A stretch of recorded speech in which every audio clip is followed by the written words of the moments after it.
To view the calendar in Moment, tap the Calendar tab in the bottom toolbar. The default view lists the events in the current month across all your classes.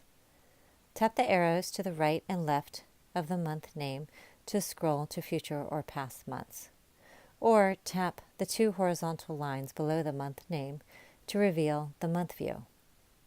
Dots indicate events, triangles indicate holidays. Tap a specific day to view the events of that day. To return to the list view, simply swipe up. Tap an event to see event details. If a location is listed, you can tap on Get Directions to open up an interactive map.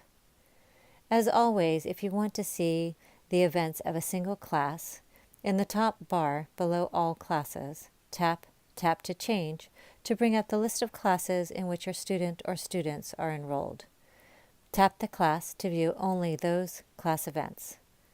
To return to all classes, tap to Change again in the top toolbar and select all classes.